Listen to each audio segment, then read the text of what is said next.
Alors bonsoir à tous, merci de nous suivre pour cet enregistrement.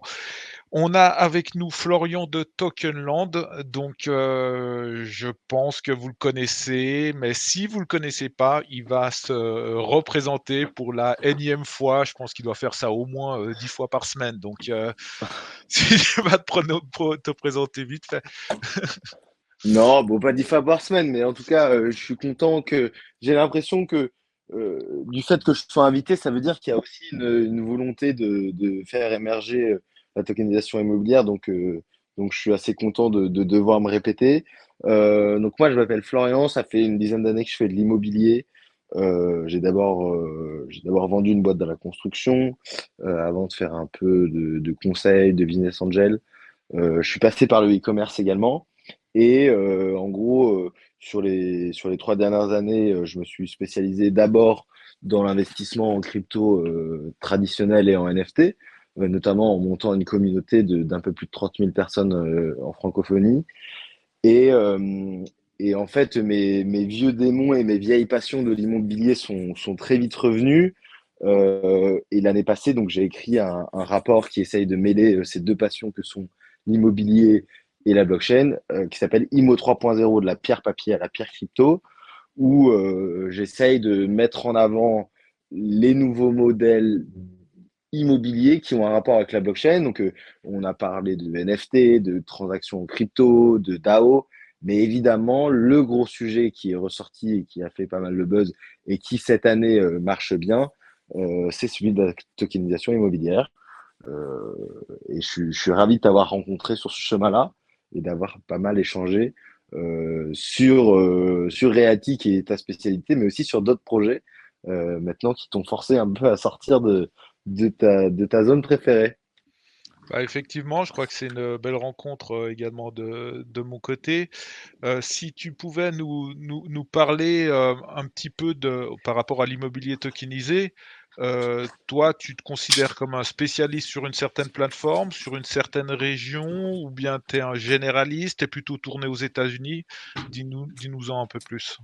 Non, moi, alors, pour le coup, j'essaye d'être pluridisciplinaire, carrément. Donc, j'essaye d'être sur toutes les géographies. C'est-à-dire que je m'intéresse autant. Alors, j'ai quand même trois grandes géographies, hein. C'est l'Europe, avec un focus sur la France et le sud de l'Europe, euh, et les US et l'Asie du Sud-Est, principalement Hong Kong et Singapour, hein, qui sont quand même des belles places financières. Donc ça, c'est les trois pôles géographiques qui m'intéressent. Et par contre, sur les sujets de tokenisation, moi, voilà, il y a vraiment tous les sujets de tokenisation qui m'intéressent, que ce soit en security, en utility, et même j'irai plus loin que ça, c'est tous les sujets qui sont dans l'IMO 3.0. Et selon moi, c'est deux choses. Donc, c'est les NFT qui arrivent, par exemple, dans les hôtels, c'est la possibilité de payer son bien en crypto-monnaie, mais c'est aussi toutes ces entreprises de l'immobilier qui vont pas tarder à être obligé de passer sur la blockchain parce que c'est moins cher, c'est plus pratique, c'est plus efficace. Je pense à toutes les boîtes d'immobilier fractionné, à toutes les boîtes de leasing, à toutes les boîtes voilà, d'immobilier partagé, de propriété progressive.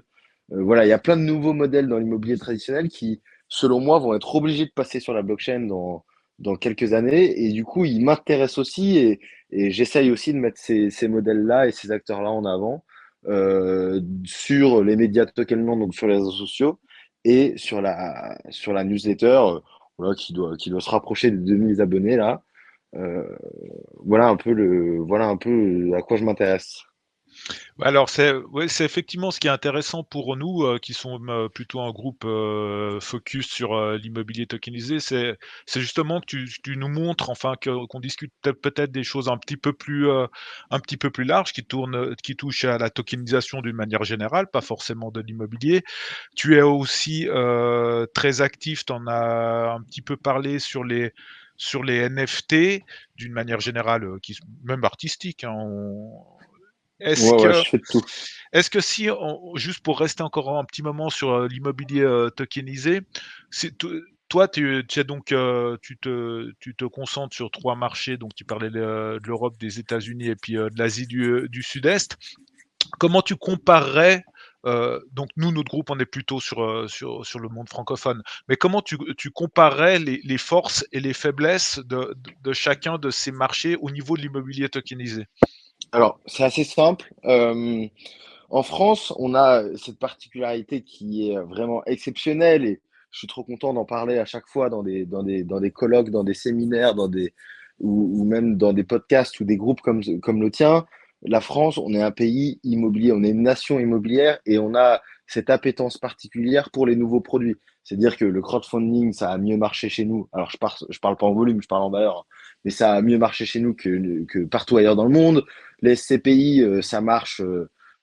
Ça a été une particularité française avant les REIT qui a été assez intéressante fiscalement. L'immobilier fractionné est aussi un vrai sujet chez nous et un sujet qui est compris, qui est entendu. Et en général, l'innovation dans l'investissement immobilier, c'est quelque chose qui est compris par les Français. Et je pense que c'est pas un hasard si aujourd'hui un realty, et c'est des ricains, mais ils viennent quand même vendre à des Français. Parce qu'aujourd'hui, l'investisseur français, il est plus à même voilà, de faire confiance, de comprendre ces modèles plutôt que les autres. T'as un modèle sud-asiatique qui est assez intéressant parce qu'il est vraiment à l'opposé. Je vais prendre les deux opposés pour commencer. Parce que c'est plutôt un modèle déjà de banquier, de broker et de méga structure. C'est-à-dire que à Singapour, ça leur traverse même pas l'esprit d'aller essayer de lever 300 000 euros ou 100 000 euros pour aller financer du résidentiel.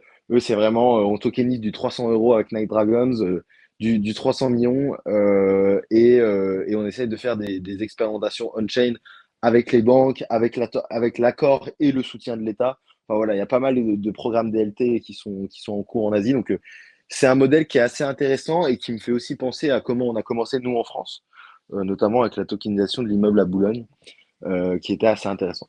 Et enfin, il y a le marché américain qui est assez particulier parce que il est fidèle à lui-même, quoi. C'est-à-dire que ils essayent de faire des belles machines bien UX, mais pour le coup, on se rend bien compte que il y a un modèle où la suprématie américaine, elle est moins évidente sur la tokenisation immobilière parce que il y a aussi ce sujet où il faut pas que créer des belles boîtes, quoi. Il faut aussi faire du bel immobilier, il faut aussi arriver à faire coïncider des investisseurs et une certaine conjoncture. Et aujourd'hui, je trouve pas qu'il y ait un leadership si incroyable que ça des États-Unis sur le sujet. Et c'est aussi dû au modèle de crypto où aujourd'hui le leadership américain sur les sujets blockchain et crypto, il est de moins en moins clair. Et donc je pense que c'est aussi vrai sur ces sujets-là. Évidemment, ça reste les US, hein, donc tout est toujours plus gros, tout est toujours plus grand. Mais tu vois, sur ces sujets, pas tant que ça. Il n'y a pas de grande levée. Alors oui, il y a Roofstock qui a fait Roofstock comme on-chain, mais il y a pas d'acteur qui est déjà là, indéniable et duquel on pourra pas se passer. Et j'imagine que tu vas me parler de Realty, mais je pense que Realty est remplaçable, même s'ils sont très bien et je les adore. Mais je pense aussi que enfin voilà, ils ont une avance qui va être difficile à garder dans les 10 prochaines années, quoi. Là, tu parlais, effectivement des grands acteurs américains. De ton point de vue en Europe, est-ce qu'il y a des grands acteurs qui vont arriver ou on va rester sur de la start-up qui va grossir? Comment tu vois un petit peu l'évolution du marché, immobilier, de l'immobilier tokenisé en Europe? En France ou dans d'autres pays, hein, européens? Bon, assez facilement, de toute façon, on va voir à quel point c'est difficile de collecter pour les grands groupes immobiliers. Mais je dirais que pour du refinancement obligataire, bah voilà, moi je donne 4 ans à ce qu'il y ait une collab entre une startup qui a la tech et un grand groupe IMO, même pas, je donne 2 ans à ça. Et moi, mon grand rêve, hein, quand j'ai lancé Token Land, c'est ce que je disais, c'est ce que je dis tout le temps, je vais à la pêche au gros. Donc, moi, j'aime bien, j'adore les startups et tout, mais mon job de tous les jours, c'est quand même d'aller convaincre des grands groupes de se lancer sur des sujets de tokenisation IMO. Et là, je trouve que c'est plutôt un horizon 5 ans, mais un horizon 5 ans où tout de suite, voilà, il y a 2 points qui me paraissent intéressants. Le premier, c'est que c'est des acteurs qui vont arriver tout de suite avec 300 millions, 500 millions à refinancer, donc vraiment des montants qui sont gigantesques gigantesque versus ce qui existe maintenant en Europe. Et le deuxième point, c'est qu'ils ont une force de lobbying qui est assez importante et qui va être nécessaire si on veut libérer un peu le secteur de la tokenisation en France.